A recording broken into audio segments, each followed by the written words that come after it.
at the environmental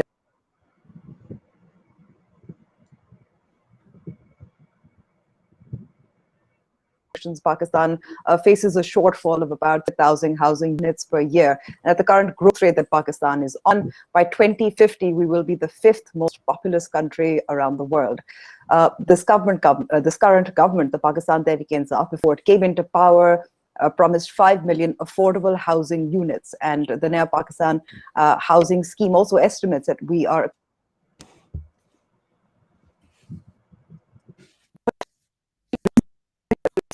in terms of the Multan, various private, seen how urban expansion impacts the environment, livelihoods. So some questions that we'll be asking our guests will be about regulation. How does the market operate? What is fair compensation for farmers, perhaps, whose land is being purchased for these development schemes, where perhaps the government cannot naturally provide all the housing units concurrent.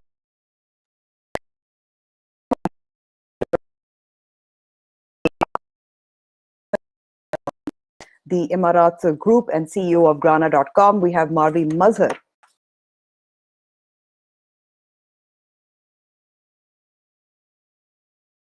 Environmental policy analyst, we have Ayesha Shahid, who's citizen planner, and last but not least, Ammar Rashid, who's a research fellow at the Heartfile, and is also co-founder of the Alliance for Katchi Abadis. So we have a sort of wide-ranging conversation, and we look at the human cost, we look at the environmental cost, and we look at the need for urban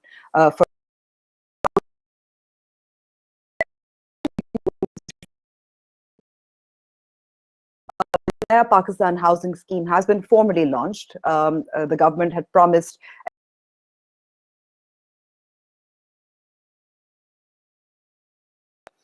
partly because of regulatory issues and other perhaps things that the government has been busy with. But let's sort of set up, because we know the government cannot provide housing for everyone on its own terms. The private sector does have to step in. How does a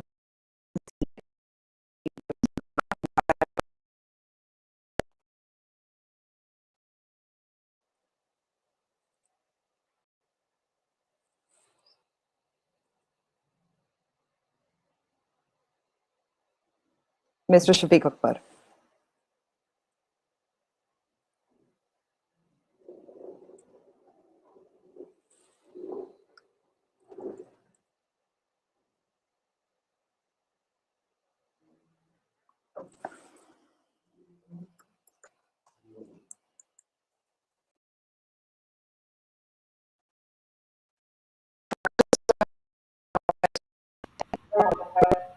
Mr. Shafiq Akbar, if the question is directed sector see its responsibility in terms of urban expansion, in terms of protecting farmers, in terms of compensation, in terms of ensuring that environmental assessments are done? Okay, I could get half of the question, which is fine. Can everybody hear me now?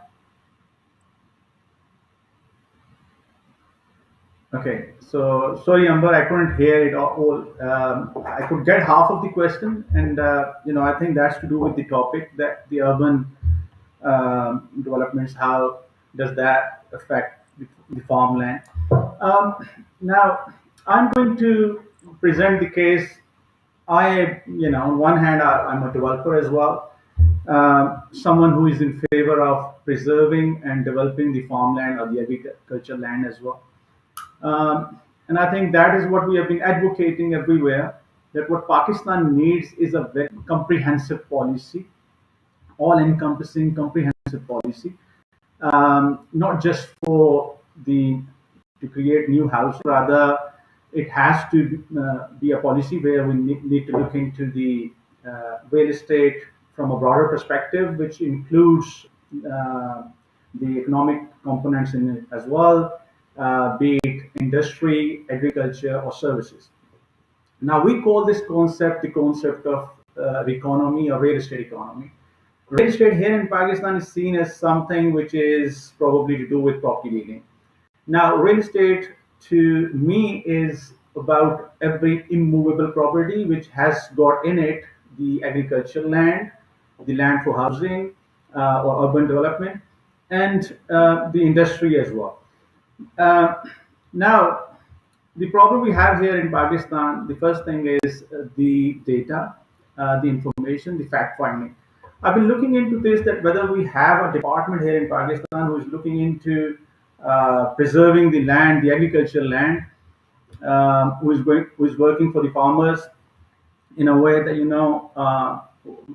what crops should, what sort of yields we can get from these lands. I understand there's been a recent exercise in Punjab, but whether that's been undertaken all across Pakistan or not. But what we should do is here in Pakistan, if we really want all the sectors to work towards one objective, and that is that where we are getting housing and we are preserving agricultural land as well, then in that case, what we need is something, a department at the national level, which is to do with the national urban level policy. But with that, we look into the other aspects. For example, where the industry should be, how the housing should be created. Pakistan in real estate, let me sum it up, the problems and then the solutions of those problems. Um, there is a myth that the problem is to do with the developers, or maybe it's to do with the real estate professionals or people who are working in the real estate sector, the estate agents, etc. The problem, however, the way I see it, the first problem is to do with lack of planning. The second problem here in Pakistan is to do with lack of regulation. The third problem is the lack of access to information. Now, if we deal with these three problems, we will deal with the problem of malpractices and the practices which, in a way, discourage developers to use the farmland or the agri land for the development. But that has to be a comprehensive policy.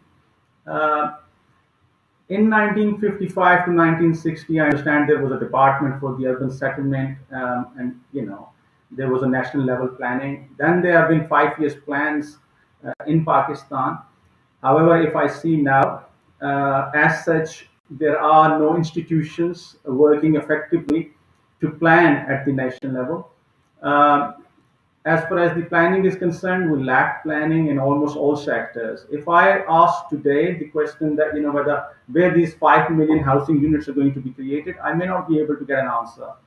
The second problem we have is to do with the regulation.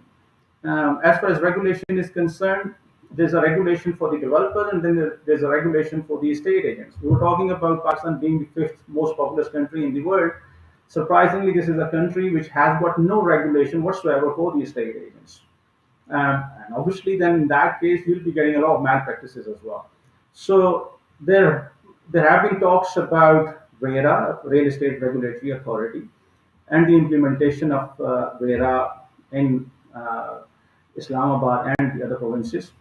It has been going on for such a long time. I think it's badly needed. RERA has to be implemented. It RERA should provide a one window operation for regulation for the developers. And similarly, it should act as a licensing and regulating body for the estate agents. The third thing is to do with the access to information. Now, here in Pakistan, the first thing is we don't have much information or data as far as the information in real estate sector is concerned, be it for planning or regulation. And secondly, the access to that information. Uh, in Pakistan, if I talk about how much investment comes into Pakistan, to do 1 million housing units per annum and to do the infrastructure and commercial with that, we need somewhere around $29 billion. Out of that $29 billion, we get somewhere around 12 to $13 billion from overseas Pakistan. 34% of all the remittances go in the real estate sector of Pakistan.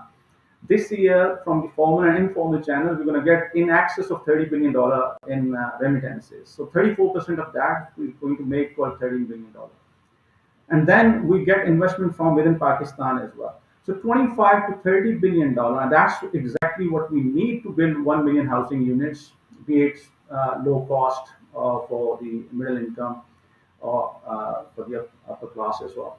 So that's what we need here in Pakistan. That's what we are getting into Pakistan as well. The problem we have is the problem of capital trap. 30 to 40% of this investment is trapped for years, and sometimes it becomes a debt capital as well.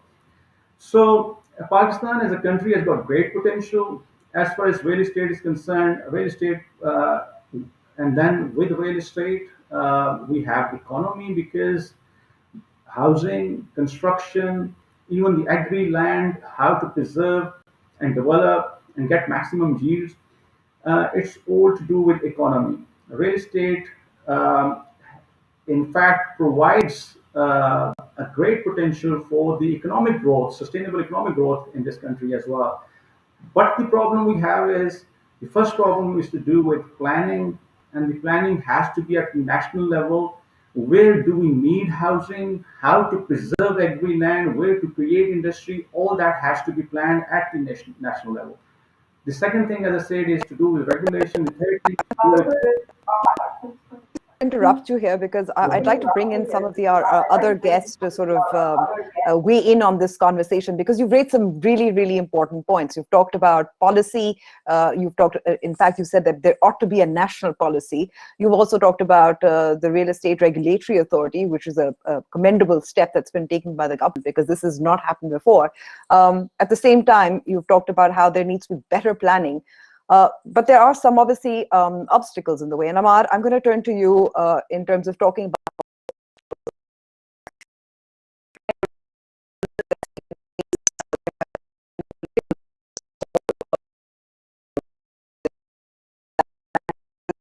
another sort of obstacle.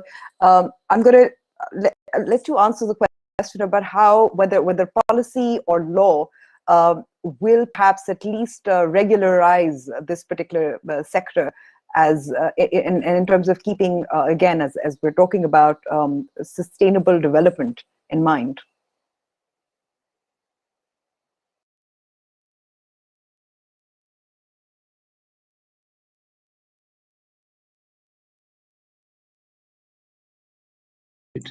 Can you hear me now? Yeah.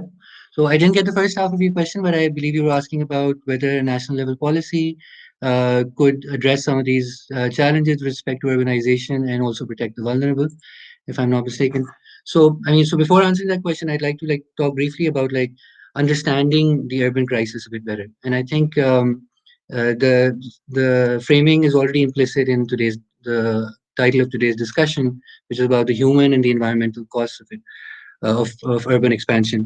So, I mean, so for me, I always try and understand this problem. I try and understand it as the land question in Pakistan. That is not simply an urban or a rural question, but it relates to the distribution and use of land overall.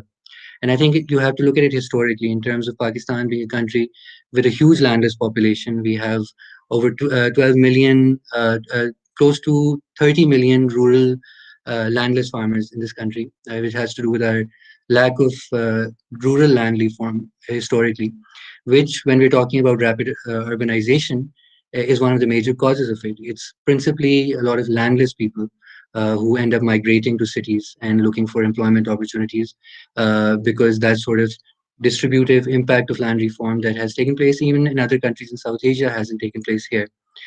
And that kind of land inequality is sort of being reproduced now in our cities, in the form of urban homelessness and urban landlessness. And I think the first part of this crisis, the one that we have worked on or we have tried to highlight for the last several years, is relates to the housing crisis. The Pakistan, and I think the most glaring statistic in this, in terms of the urban housing crisis, is the fact that 40 to 50% of the urban population of Pakistan currently lives in Katchi Abadis or informal settlements, because essentially the vast majority of the working poor are priced out of the formal land market. There are studies that show that 99% of existing formal housing stock is not affordable for 68% of the urban population, which is a really glaring statistic, which is why you see the majority of the urban population, or close to the majority, living in Katchi Abadis. And this is a trend that sort of has not really changed over the last few decades. In Pakistan, over the last 5 years, housing prices and land prices have increased in the range of 150 to 200%. And much of this price increase is driven by increasing land prices. And there is a massive affordability gap. If you look at global housing price to income ratios, globally in developed countries, it's often in the range of like 5 to 1, 4 to 1. In countries closer to ours, such as developing countries like India, Egypt, Sri Lanka, you find ratios of 12, 13, 14 to 1. In Pakistan, the housing price to income ratio is 20 to 1. It's a huge gap, and which is the reason essentially that which is basically tells us that we have an urban housing crisis in our cities. Now, there's lots of reasons for this, and when we're thinking in terms of a national policy, I think we really need to identify. Of course, a national policy for anything could be useful if you're talking about bringing uniformity to how we're dealing with land in our country, but it really depends on what the contents of that policy are. So, I think the current government has taken some steps. Obviously, we've seen a lot more in terms of discourse and like policy proclamations in terms of addressing the housing crisis, the Naya Pakistan Housing Authority. But what they've essentially done is taken some small steps towards removing some of the regulatory issues that inhibit housing supply. That sort of such as like removing restrictive floor area ratios, removing ceilings on building heights, and like trying to establish sort of some minimum densities. But I mean, these are really essentially baby steps because the broader issue of urban sprawl, of continued expansion of housing settlements on the suburbs of our cities, and taking up agricultural land, that continues unabated. And in fact, the current government is even accelerating those processes in the shape of whether it's the Ravi River Urban Development Authority in Lahore, whether it's here in Ring Road, Rawalpindi, which has been expanded greatly in terms of its perimeter from the original plan a few years ago, or whether it's similar developments such as DHA Multan in South Punjab. So the sprawl and suburbanization of Pakistan cities continues unabated, and I think this has to do with like this perverse incentive structure that sort of encourages the uptake or commodification of agricultural land on the outskirts of cities, rather than making more efficient and judicious use of the existing urban land within our own cities. And so part of that is because of the regulatory issues mentioned, which some of them the government is dealing with. But the other side of it has to do with the unending commodification of land that is taking place, and the treatment of land as a commodity in Pakistan rather than as an asset, as an asset that has to be used judiciously. And so this has happened. I mean, this is a global process as well. Since the 80s and 90s, increasingly land has been commodified around the world. It has been brought into the financial markets and has been turned into a financial commodity whose values and prices are determined less by supply and demand dynamics, but by the profit needs of investors and financiers who are seeking to use that to seek rents or profit from it. And we've seen a similar process underway in Pakistan, driven often by either by remittances early on in the 21st century during the Musharraf real estate boom, or later on in recent years with CPEC related investments, and often related to like foreign flows of capital and supplemented by domestic flows.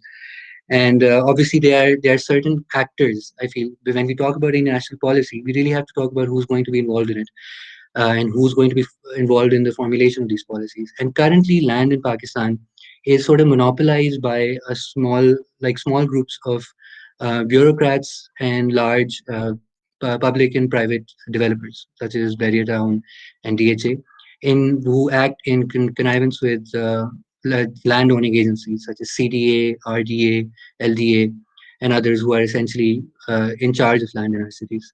And so the way that land is dealt up, the way that land is commodified, is essentially done with the interests of these particular groups in mind. And that's why we continue to see the use of instruments from the colonial era, such as the Land Acquisition Act of 1894, which essentially allows the government carte blanche to commodify and possess any piece of land that they wish for the sake of public purposes, which they can define as per their will, without any necessary consultation with the local population, and which essentially allows lands to be commodified overnight, and you can leave people, farmers particularly, homeless or aliens or illegals in their land simply on the basis of one government notification from a commissioner. And this is really, I mean, honestly, these are early 20th century concepts which are still in vogue in Pakistan, which create this really perverse incentive structure whereby there is less of an incentive to actually build online, to construct online, to create a productive, to engage in productive investment online, and more of an incentive to just continue to commodify land outwards and not build on it, because the returns from speculative trading online are far higher than the returns you could get from actually building something on it and actually putting it to more productive use.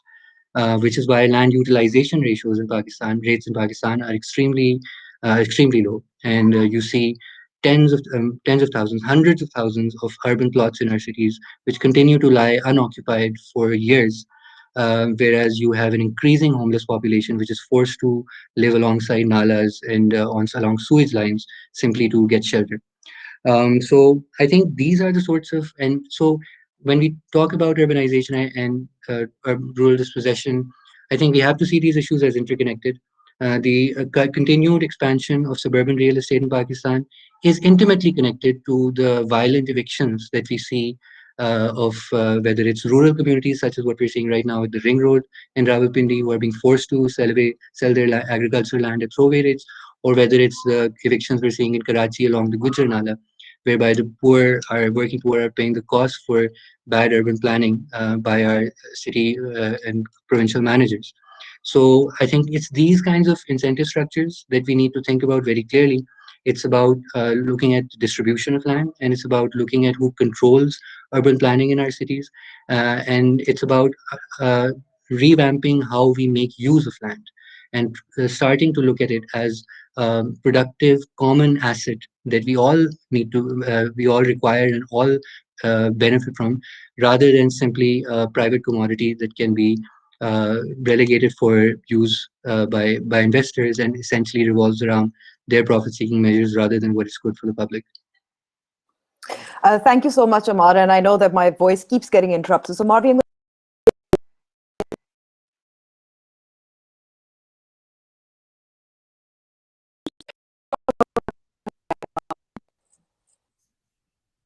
talked about profit over citizens' needs and rights. How do we sort of talk about, for instance, preventing exploitation and the environment is also something that is consideration during land development. So putting their long-term needs at the center of policy making. Thank you so much for this question. I'm going to resonate over what Ammar was saying about land being used as a commodity.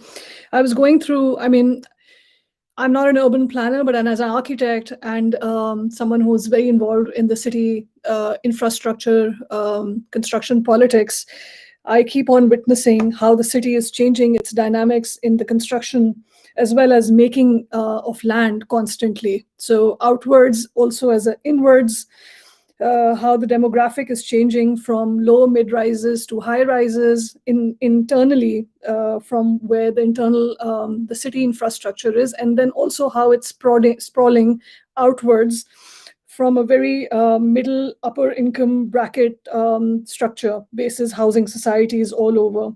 So being from Karachi and focus on Karachi, I'm going to give some archival evidence examples of so in 1950s, Federal B area and buffer zone B class construction was built. Then 60s, we saw when Kurangi was being built, how it was shifted out, the people were shifted out towards Hawke's Bay residences. And then so on. In 87, Apni Basti was constructed. Then 2010, Ashiana housing scheme was built.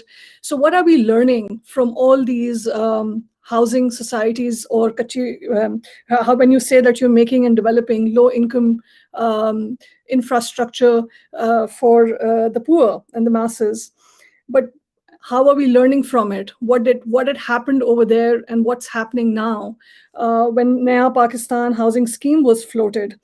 So my query here would be that, how is it being catered and how is it being regulated and how is it being spread out to those people, right? And how are people then being accessing to that kind of spaces? that is where I feel not only regularization plays a role, but also it has to do with an overall infrastructure of the community placement. How is mine, like, from a welfare society to a capitalist movement, how do you nurture your neighborhood? And how are you thinking about, like, from that point of view, your nexus, how well is it balanced? So where you have DHA, you have housing societies for the rich. What's happening next door? Are you making a flyover and an underpass, and then that space underneath, which you consider as a dead space, is given to either to, I mean, I follow PHA's design mechanism, and they are saying that they want to create green corridors. But then we see that there are, under encroachment drive, you say that there is this in the housing society under a bridge. So how do you deal with that constantly? And for that, in that perspective, I feel it's very important to see how the infrastructure is spread out, and how is it then, how is the access available from the people?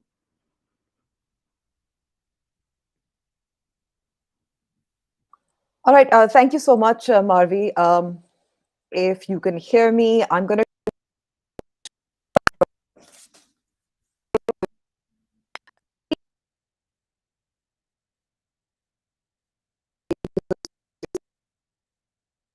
as well, except take the example of Islamabad, which is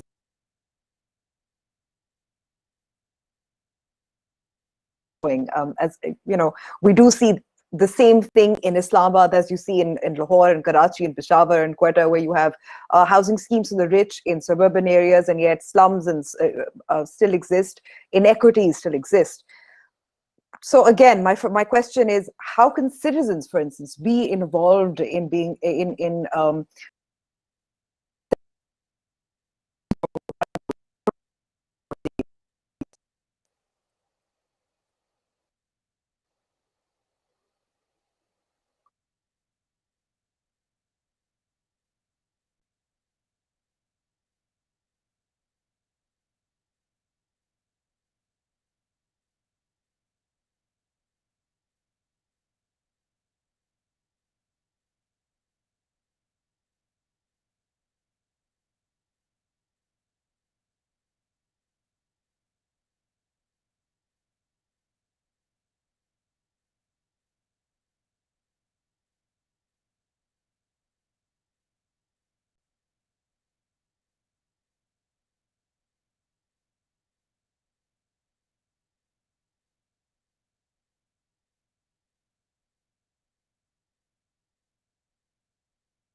Okay, I think the question was addressed at me, and Amber was asking about what the citizens can do in terms of addressing sort of these inequalities that we see getting exacerbated.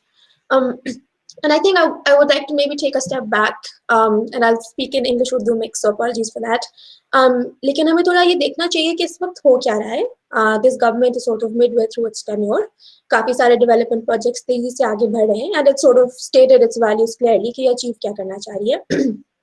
And we have regional examples of sort of how development happens, how governments try and attempt to solve land questions. So I agree with Ammar and Marvi कि fundamental issue यही है कि ज़मीन जो है वो किसके पास है, किसको दी जा रही है, उसको कौन regulate कर रहा है, उससे profit कौन ले रहा है. That's sort of the fundamental question. And because this government has come into power at a particularly unique moment in time, where it is not able to sort of invest its own resources because it's facing particular fiscal financial concerns, it's resorting to a model of development that's heavily reliant on public-private partnerships. तो मैं पिंडी में बात करूँगी because मैं पिंडी के बारे में बेहतर जानती हूँ या पंजाब के बारे में ज़्यादा जानती हूँ. But what we see is that when you try and do development through a public-private model, then you essentially go after profit.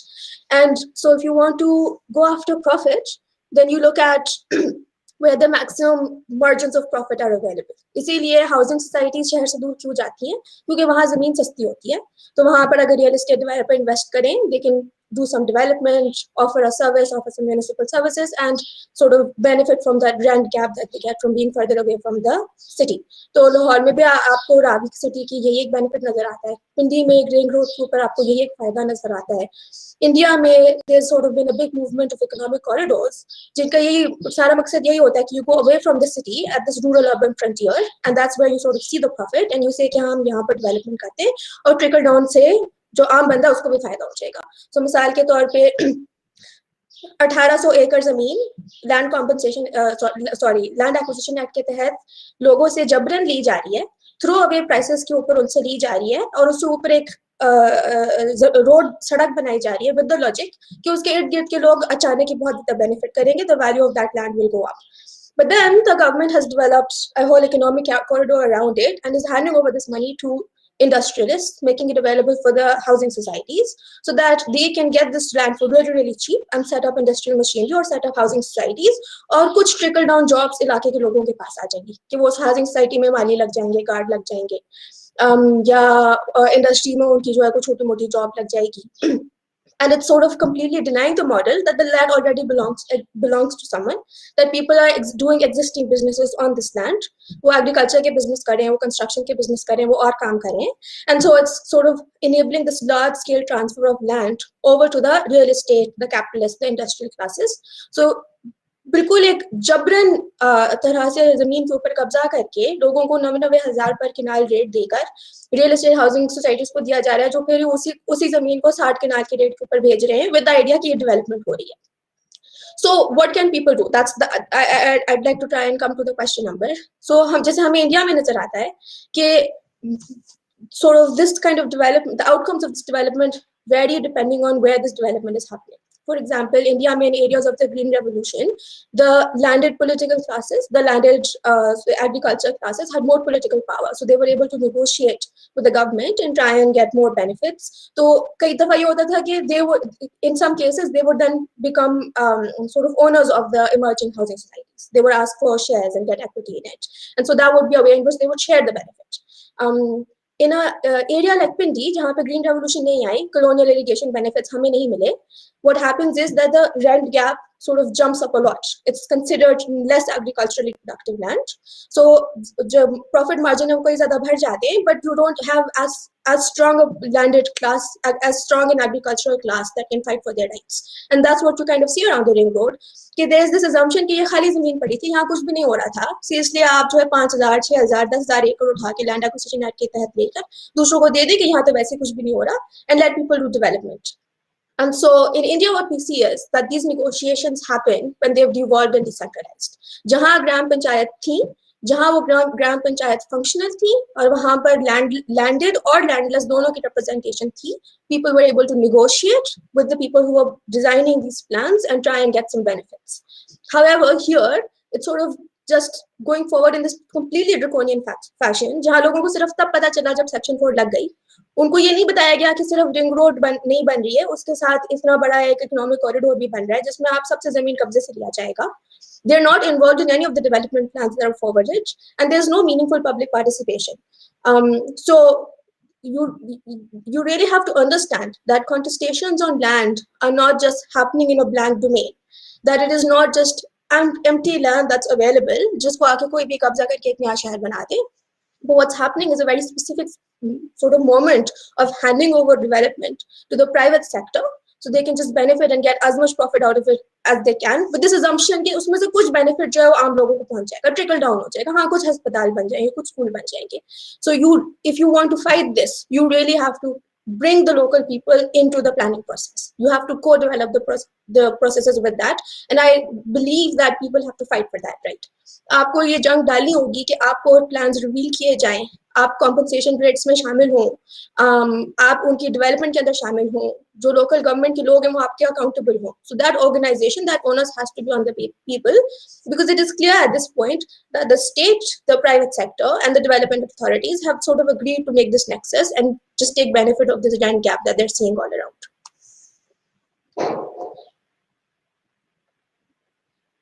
Thank you so much, Aisha. I think this is really key. People need to be at the center of these policies. They need to be involved. They need to be talked to. They are important stakeholders. And another important stakeholder is the environment.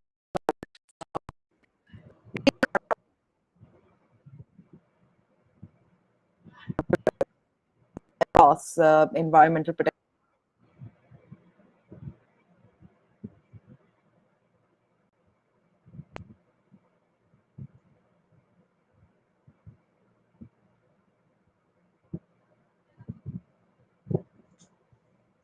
I think I've understood the question, Amber, and pertaining to what sort of environmental regulatory environment that we have in Pakistan, and particularly the outcry around Multan and River Ravi development, also then Bundle Island development plans. One of the things that our public needs to realize that Pakistan's laws were framed in an era where environmentalism and climate action were not a big part of our planning affairs. And if you look at the Pakistan Environment Protection Act, which goes back to 1997, these things happened in a frame where our international ratification of agreements required us to make laws. So a lot of it is inadequate in a sense. And furthermore, regarding housing, so Punjab has its own housing, private society housing development schemes, rules. Similarly, LDA in Lahore has its rules, MDA in Multan has its rules. There are differences in these rules. Even RDA has its own. Uh, we keep on talking about centralized regulation. I disagree over that. I think more localized regulation is required and more localized participation is required. And just to give you an idea, LDA recently amended its private housing society rules, and it removed the condition of preliminary planning permission (PPP), which basically requires that the developer, the sponsor behind the housing scheme, is going to get approvals from the revenue department, from irrigation department, seek who owns these lands, and seek if they are at risk of flooding, different requirements. Now, LDA has completely done away with it. And its argument is that this NOC is no longer required because it wastes people's times. Of course, it wastes people's times. It's the bureaucratic red tape that wastes people's times. And that might deter investors. But it doesn't mean that the NOCs required, the permissions required are not very important. Looking at Multan, where you have orchards of mangoes being cut down near the Chenab River, which floods every 4 to 5 years, you have a clear case that such permissions are required. And when you have more and more urban flooding, perhaps even the elevation of a particular area land is going to be important where urban flooding could be prevented. Near Nazimabad in Karachi is an example where elevation wasn't studied at all. And your EPAs do not have the data, do not have the full understanding of the environment, and they do not have the skill set to be measuring a lot of these things. The data is out there. The data has to be measured. The data is available from international data sets. You can have open source data sets. We do it all the time.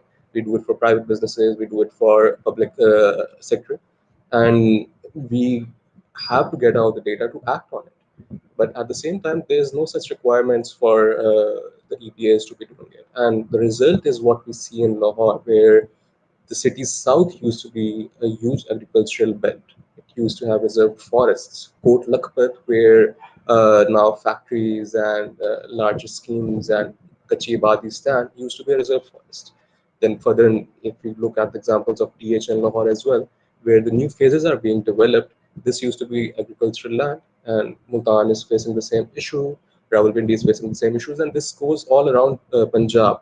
These developments have happened in the last 15 to 20 years, and they've gradually accelerated because it's seen, as Marvi and as Ammar has already pointed out, that land is a commodity. Now, what I need to emphasize over here is that land use change, particularly when forested land, and agricultural land is converted to housing and urban, it has a huge environmental cost. Number one, you have the carbon emissions of land use change. Pakistan's NDC, which we submit under the Paris Agreement, for our national determined contributions actually ranks land use change as the third most intensive. If we Pakistan produces about 10 megatons of CO2 by converting land because land is a carbon sink. When you change what the function land was providing, you're releasing that carbon dioxide into the air. That's going to increase our emissions. And I'm very, very sure that what we've submitted is inaccurate and is much worse at this point in time. The NDC was 5 years old.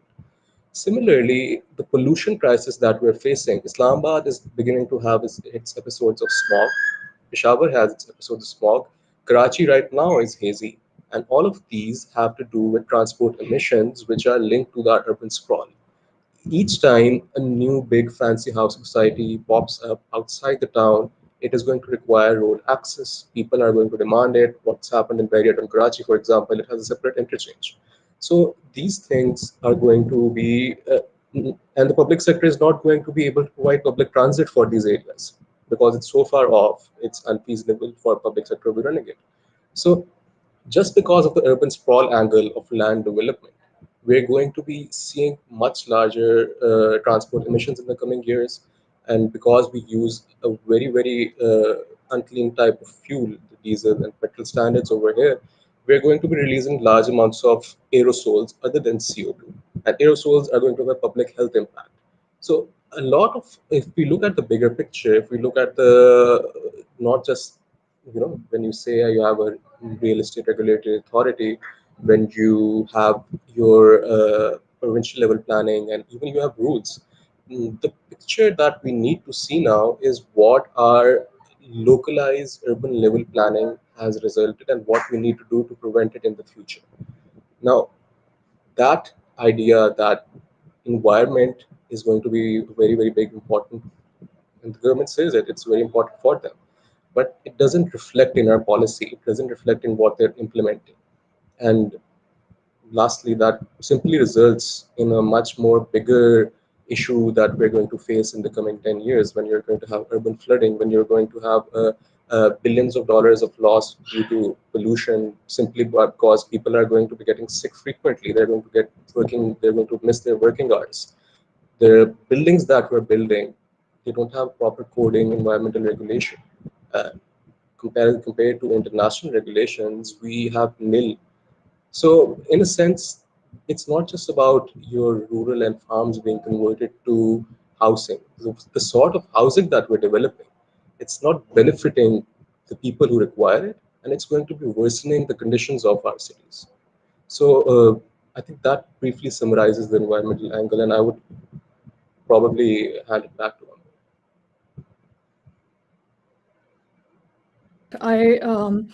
I mean, when he brought up the idea of, I mean, when he brought up the example of Naya Nazmabad, we do see that how the environment is playing a role in part of the architecture planning.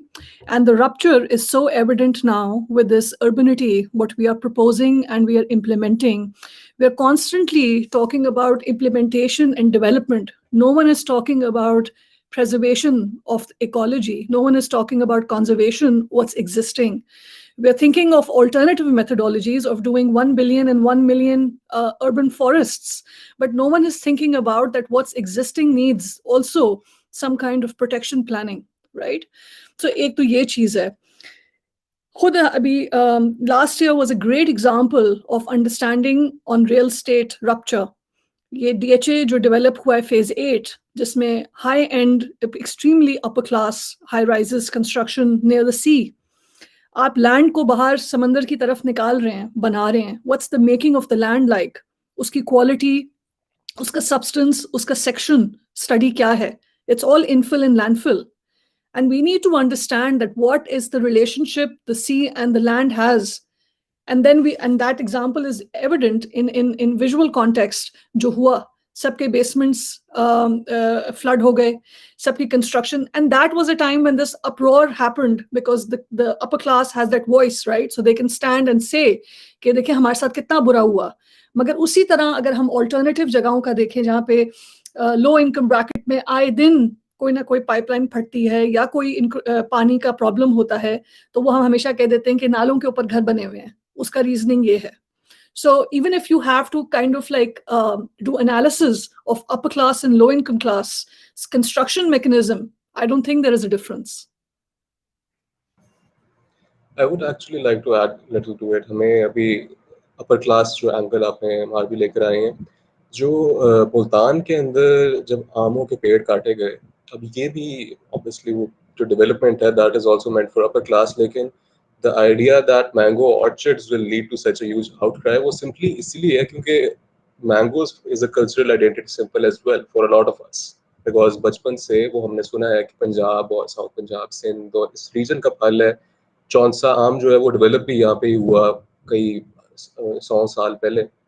और Multan district alone के अंदर पिछले 7 से 8 सालों में, particularly पिछले 3 सालों में 3000 एकड़ के बागात खत्म हो चुके हैं। ये पंजाब गवर्नमेंट की क्रॉप रिपोर्टिंग सर्विसेज खुद रिपोर्ट करती हैं। ये open source data analysis it reports a much worse picture, लेकिन ये पंजाब गवर्नमेंट की क्रॉप रिपोर्ट सर्विसेज ये रिपोर्ट करती हैं। ऑल ओवर पंजाब 26,000 एकड़ के बागात खत्म हो चुके हैं। So and a lot of this is not कि वो alternative या कोई बेहतर crop लगा रहे हैं, ऐसा नहीं है। उस इलाके को use for very very small, even less than 100 canal space housing schemes की इजाज़त दी गई है।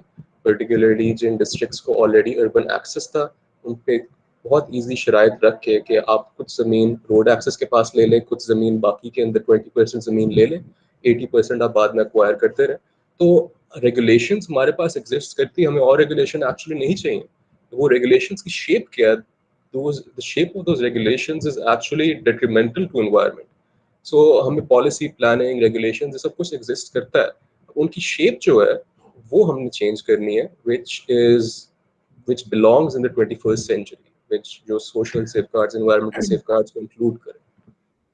Okay, I know because of some of the internet issues that I've been facing that I haven't been able to interject as many questions as I would like. And this, I think, really naturally leads to Shafiq Akbar. It's a question that he can probably best answer.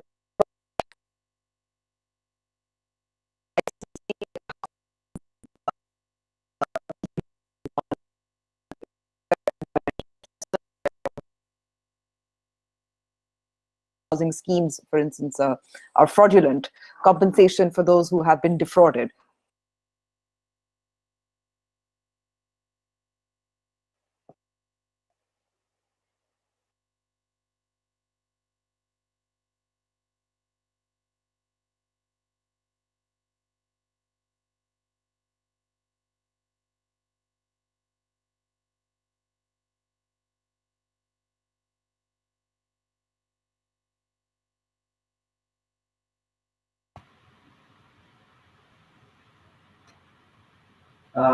Thank you, Ammar.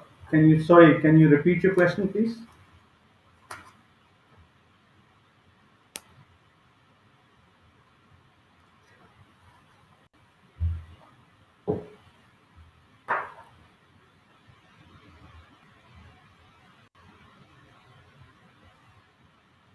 Maybe someone else can repeat what Ammar asked.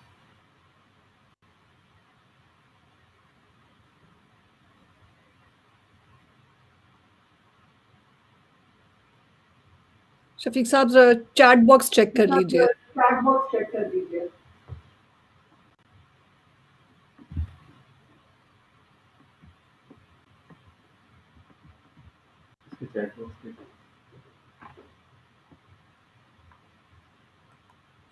I'm going to try and repeat the question just so we can keep it moving. If you could hear me, which is, we've talked about citizen protection, we talked about environmental protection, and I want us to sort of flesh out reader licensing a little more and regulation as well, because that's probably the only tool that the government at the moment has, for instance.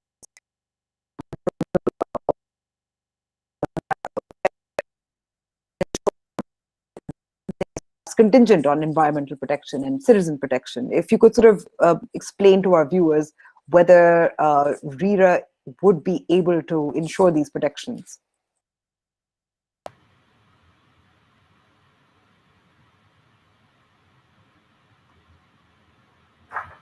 Again, I could just hear the part of the question, but if it's to do with the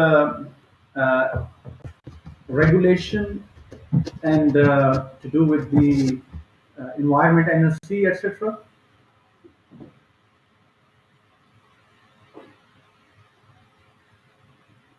I think Ammar is trying to say something. To repeat the question. I'm just trying to repeat the question. She's asking if RERA and licensing can ensure environmental protection and citizen protection. Would the Real Estate Regulatory Authority be able to help with citizen environmental protection? All right. Okay. Thank you. Thank you. Okay. Last time we talked about the national level policy, and then we talked about the RERA implementation. The RERA implementation and gave something at the national level. Within RERA, which what it should do, if we look at, for example, Dubai model, or in India, in Maharashtra, RERA has been very successful. MahaRERA, the goal. RERA is sort of a one-window operation. It's like online portal which deals with all sorts of approvals for the developers. Now, what developers have to do is, like, for example, we are developing something here in Islamabad. This is a plot for hotel in the master plan. This is a dedicated hotel plot. This has been there for a long time. We got it from auction, and then it took us a lot of time to get that approved from CDA, and then environment agency. I think national level policy should do is it should take into account all the factors, like what areas should be developed in which way, where the industry should be set up, where the agri land should be preserved, and where the housing should be created. And at that time, at the planning stage, the environment impact has to be taken into account as well. I think that's what I call the comprehensive policy, or all-inclusive policy. And I think as far as the implementation of that policy is concerned, that is through RERA.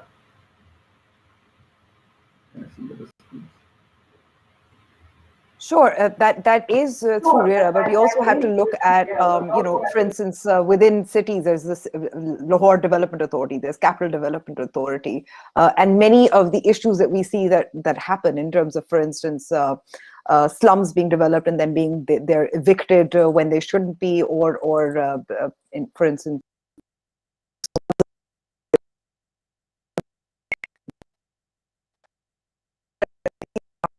just explain to our viewers how RERA would be able to bring all these various authorities together at the national level, considering the 18th Amendment, given city governments. Amber, to be frank, nothing can resolve Pakistan's issues as far as the urban sprawl is concerned or the environment is concerned, unless and until we plan things at the national level. Because, see, urban migration is primarily for the reason of economic activity, etc. as well. So we have to take this economic activity to where the housing should be developed, be it like creating more industry or making better use of the agri land. And then obviously the services alongside that. If I talk about something like, being in the industry, and if I talk about something, what is going to get us results? We talked about Katchi Abadis. As Ammar mentioned, I think 40 to 50% of the urban population is, I have five, for example, to me, there are 5 different types of areas here in Pakistan. We call it planned area, urban area, peri-urban area, and rural area. But to me, it's like within urban area, we have planned and unplanned area. Then we have peri-urban area, and then we have the non-urban area, which includes the rural area as well. We need to have policies for all these 5 different areas, and these policies have to be different policies. We can't have one policy for sort of like all the areas. We need to look into improving the rural areas. We need to look into the unplanned urban areas, which include Katchi Abadis as well. Like, Katchi Abadis have got a background. This starts from 1947 onwards. There have been some Katchi Abadis which have been regularized as well. So we need to look into each and every area separately. We need to have a sort of policy for each and every area. even as far as 5 million housing units are concerned, I think as far as NAFTA is concerned, they are focused on one area, which is the planned area within the urban area. And that only caters for the 15 to 20% of the total population of Pakistan. What we need to look into is the unplanned area, which includes Katchi Abadis. We need to have some sort of policy framework for them as well. At the same time, we need to look into the agri land, preserving that agri land, and at the same time, where we should create industry, where the urban peri-urban areas should be, and within the peri-urban areas, we need to protect our farmlands or greenlands. And then when we talk about rural areas, so we need to have some sort of policy framework that where we should generate economic activity in the rural areas as well, so that the urban migration can be, we have some solution for that as well. So it has to be a comprehensive policy. It's like we need to have all the data. It's a very extensive fact-finding exercise, and after that, at a national level, we need to have some sort of department who is then dealing with all this. When we have such planning, only then you can make effective use of RERA, which is a regulatory authority which can be then used to regulate the whole thing. So the first part is to do with the planning, and then the second part is the regulation. And the regulation will only be effective if we have good planning policy design.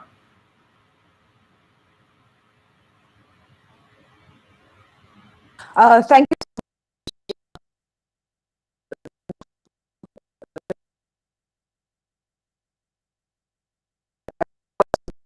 Chat, if you could read it in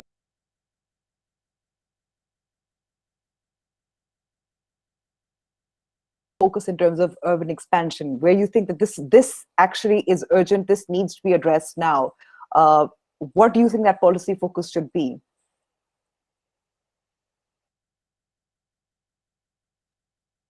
Can you hear me? Yeah. So yeah, I would just like to start off with reference to the previous question about the national policy. I am in somewhat disagreement with the need for a national policy to go beyond anything other than licensing and certain kinds of real estate regulations. As far as I understand it, given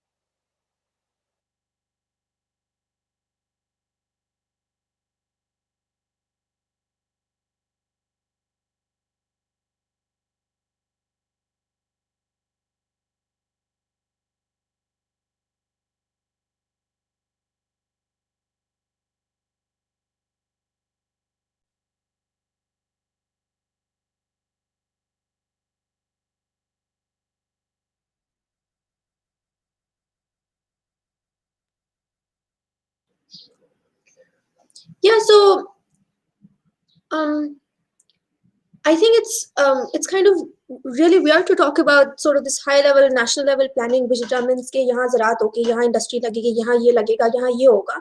Honestly, the government doesn't know. मतलब आप कहते हैं कि मुल्तान में आम के बाग नहीं कटने चाहिए. Was it forced upon people? Did people not sell their lands for development? Isn't that what's happening all over in agricultural areas? That people are sort of willingly selling their land to real estate housing societies because you have no rural economy model. Okay? It's largely accepted that there's no such thing as the rural-urban binary. It's a spectrum where the value of land is kind of determined by locational advantages at this point. It used to be where you fall on the irrigation canal or how fertile your land is, but increasingly it's become how distant you are from the city. So when we start talking about developing housing or developing real estate, you have, like, for me, the question is really simple. कि आप ये किसके लिए development करें? अगर आपने लोगों के लिए घर बनाने हैं, तो रंगी का मॉडल हमें अच्छी तरह से शो करता है कि लोग अपने घर खुद बना लेते हैं. खुदा की बस्ती का मॉडल हमें अच्छी तरह शो करता है, आप उनको enable करें, लोग अपने घर खुद बना लेते हैं. What you have to do is you have to provide them access to affordable land with basic amenities. वो अपनी amenities भी खुद develop कर लेते हैं अगर आप उनको कोई थोड़ी सी support दें, know-how दें, knowledge दें. So my question is, what is your model for your urban economy or for your rural economy? Why do you want to keep trying to force people to do agriculture when you haven't invested in any research? हम तेल import करते हैं, दालें import करते हैं, आपके ज़राअत में कोई profit नहीं है, आपकी yield development नहीं है, आपकी food की quality is terrible, your soil is completely degraded. So you have to think about sort of these trade-offs of, what is the low-income person working in industry, or what is the trade-off if you're forced to sort of work in agriculture. In both cases, your assets are being taken from you through these sort of market-driven speculative forces, or through the sheer force of the government through the Land Acquisition Act.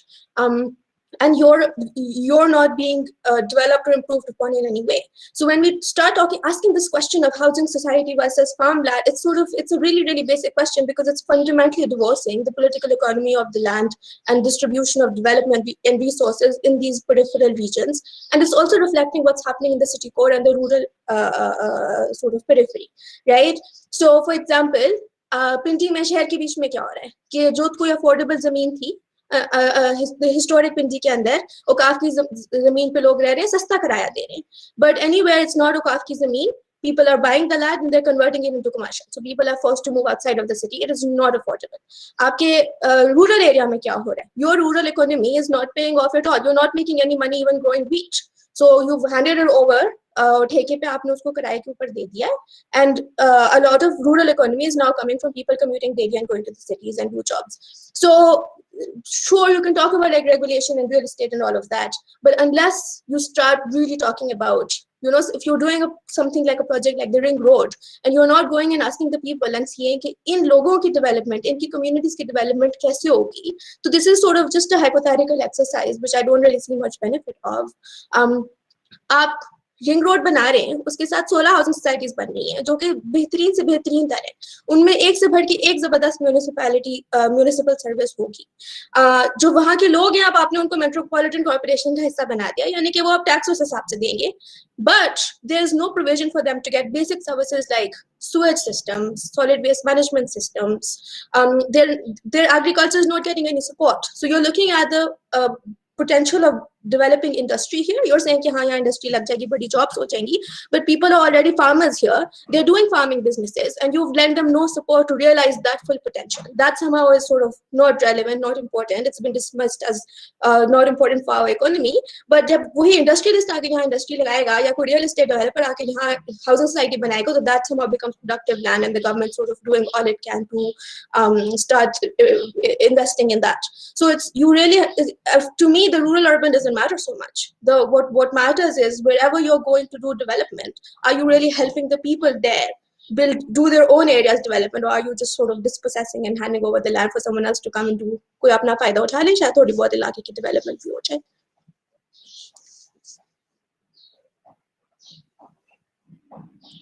Marvi, we can't hear you. Can you hear me now? Yes. I'm just saying कि यहाँ पे really small point I just would like to add कि यहाँ पे फिर national policy का कोई मकसद बनता ही नहीं है, because आप micro level पे अपने problems को समझते ही नहीं हैं, और ये हम underestimate करते हैं कि वो लोग अपना infrastructure develop नहीं कर पाते, और कोई दूर से या बाहर से आकर वो एक housing society को scheme को develop करके उनको देगा. ये जो देने वाली चीज़ है, ये sustainability का problem है. So you have to do it from the grassroots and try to think on a micro level, because ये master planning और ये सब जो चीजें हैं, ये सिर्फ फजूल के पैसे जाया करने वाली बात है, और and then you start again from zero. Sorry, Ammar, I know that you had to start on this. We'll come back to you, and I think this is really important as well. That's a point that I'll pick up, because I think it is important to look at it also from the micro level. So, for instance, if there are effective local governments, as well as involve the provincial and local governments, instead of perhaps at the national level. If you could sort of explain that point a little more, Marvi, and we'll consider this your closing remarks. Yeah, I mean, I was just trying to say that, right now, in a city like Karachi, I mean, it can't be like a national or a provincial level. You have to see it from a city level perspective, that what is going on, how many UCs are there, how many districts are working, and who are the people. So it's a direct contact with the people who are living there, and then a person in a department. These overlapping departments of LDA, SGA, KDA, सारी authorities का भी काम में क्या difference है, ये तो हमने कभी उसको एनालाइज ही नहीं किया ना. हमने कभी देखा नहीं है कि एसबीएससी का काम क्या है, डीएचए का काम क्या है, केडीए का क्या काम है. सही है, इन अथॉरिटीज का, राइट.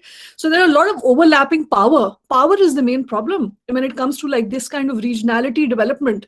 एंड जब आपने कहा था कि नेशनल पॉलिसी कहाँ किस हद तक काम करेगी, हाँ वो सर्टिफिकेशन अप्रूवल उन चीजों में तो करती है, मगर आपको तो माइक्रो लेवल पे देखना है ना कि आपके उस हत्ते में, जैसे कि अभी Ayesha mentioned about old town of Pindi, what is going on? There's a whole query on around like stop romanticizing and talking about Old Town as a tourist destination of landing. Think about a living heritage. Think about that area can be a sustainable living mechanism, yet you're protecting your history. So there is a very co-relationship here. What we are doing here is coming from the other perspective. Who cares about heritage? Let's build houses for people so that they can be accommodated.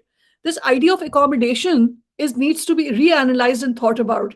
So this would be where I would like to kind of close and say that let's think about cities, and let's think about like even outwardly on a micro level, what needs to be provided and what needs to be given in a very systematic in a corridor perspective, rather than thinking on a demographic, okay, what is happening in this large nexus. Let's think about small nexus. Thank you so much, Marvi. And Ammar, I'd like you to complete your remarks, and taking into account also what Marvi and Ayesha have spoken about. You know, there is national level, which is also important, and then there is obviously local government, which, you know, we see that there's nowhere in place in.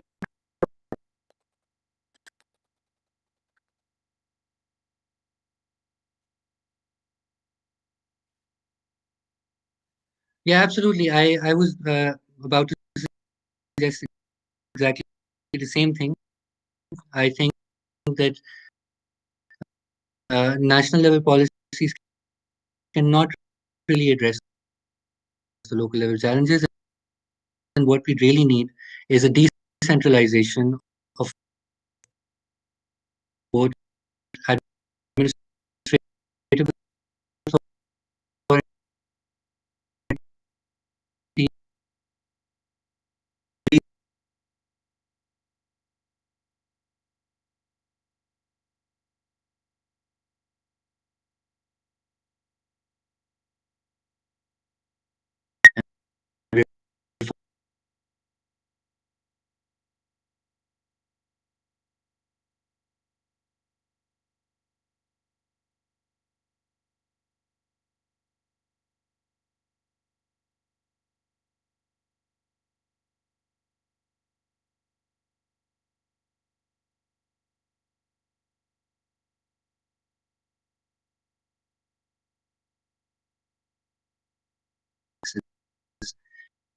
So in most of the in most places with relatively functional cities, really going to be able to see still have a couple of development administrative how we're taxing land. And I think that's a critical part of the reason is that we're, yeah, I know there are connectivity issues here, my apologies. That there's uh,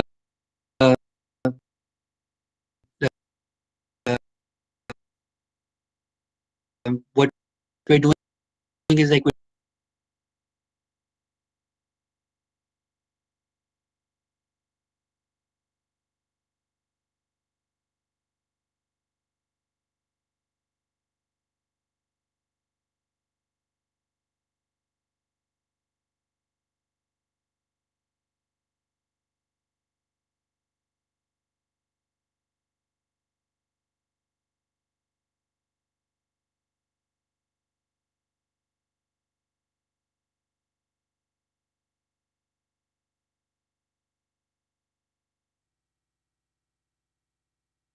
Yeah, I think we've lost Ammar, and if Dawar, you could hear me, we'd like your closing remarks because the environment is not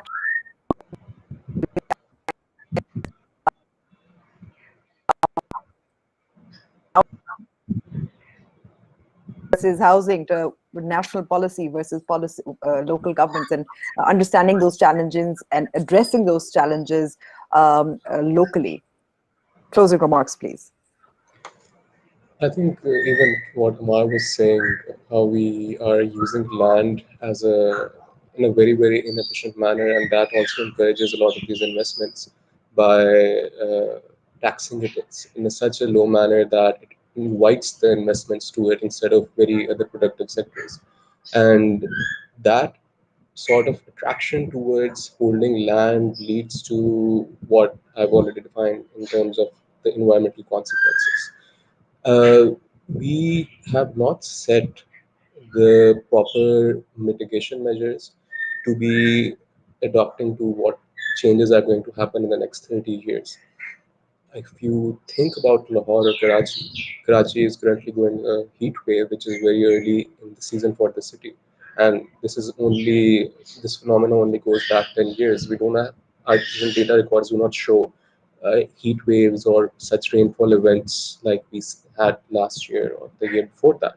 So we have evidence that these changes in cities are driven by our urban sprawl, our urbanization and concretization of cities that have created these urban heat islands, and they result in extreme events whenever the seasons change or whenever the seasonal patterns that we've used to are not going to be the same anymore.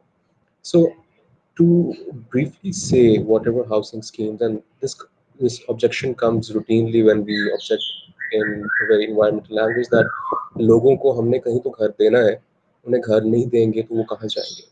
Abhi tak, our housing developments have not provided the people who deserve this. The Naya Pakistan housing policy goes back all the way, gives the example of Bhutto, Roti Kapda Makan, then Muhammad Khan Junejo, again, homes for the homeless, gives the example of PM Gilani, Nawaz Sharif, everyone promises housing units for the poor.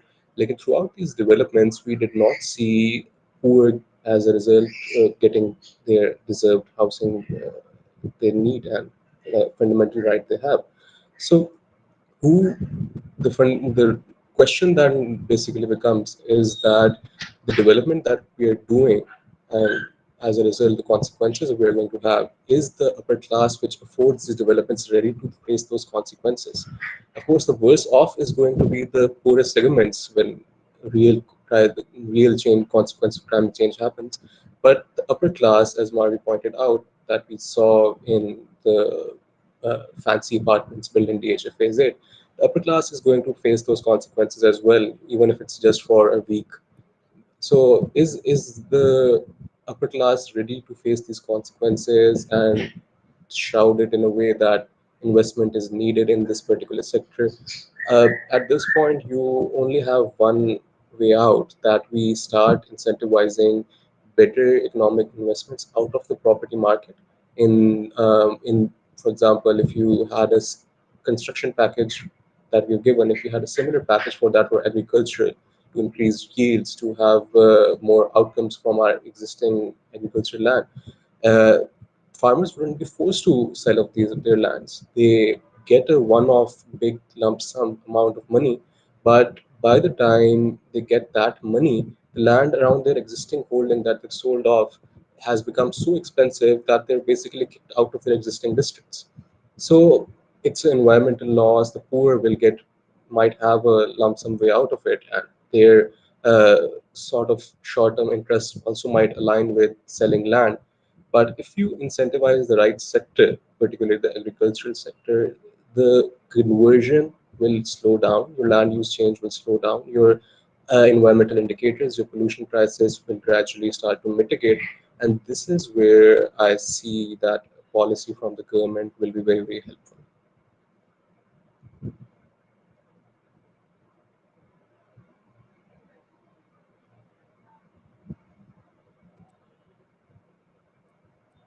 Thank you so much, Dawar. And I know that we've run over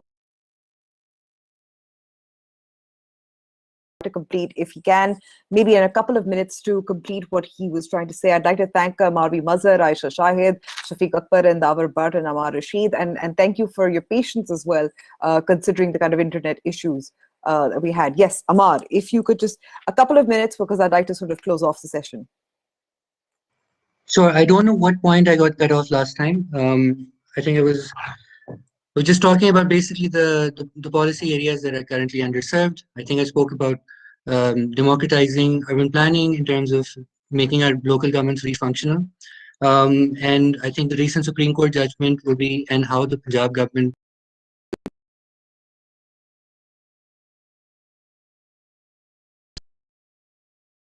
land and property taxes. So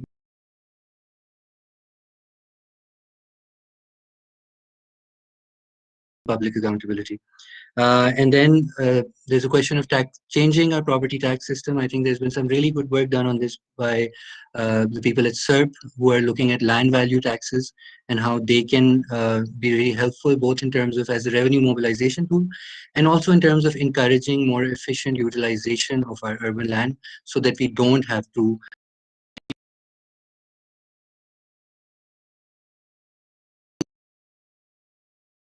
urgently. It's way overdue that we need to review the land has done, as Bangladesh has done, as Sri Lanka has done.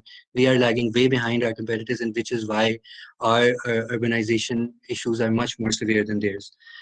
So that colonial instrument has to be done away with. Then we also need to think about creating more common property, creating community land trusts, creating ways in which people can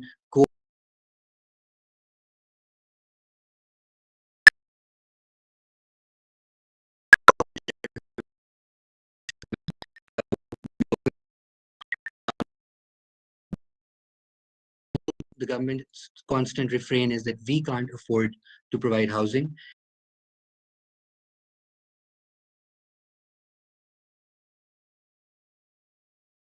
But what the government can do, instead of talking about building 5 million new homes, there's an existing housing stock in our cities where most of the population resides. A lot of it is informal, and what we need to really focus on is regularizing Katchi Abadis and upgrading them, and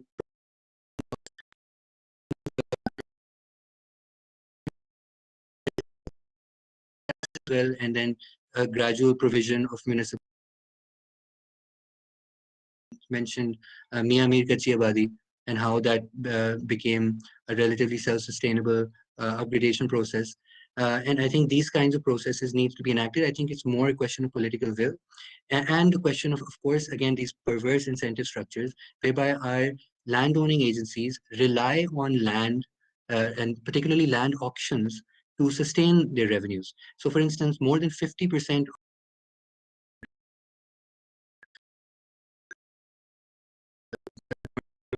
residential land in which these massive auctions happen every year, in which billions and billions are raised from private investors, and which gradually and which results in the property market increasingly becoming unaffordable for ordinary people. So we need to change this incentive structure. Local governments need to be financed through taxes, through land taxes and other property taxes. We need to stop using selling the sale of land as a revenue measure by development authorities. And finally, we need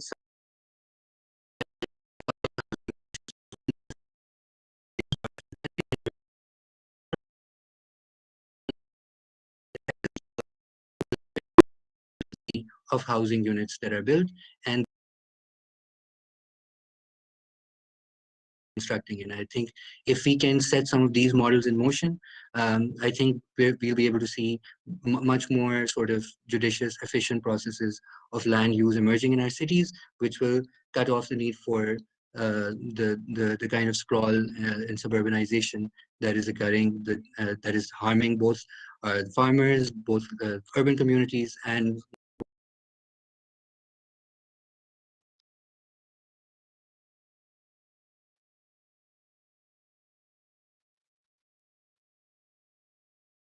Thank you so much, Ammar. We have come to the end of this session, which has run on far longer, and I know that we didn't even touch on some of other issues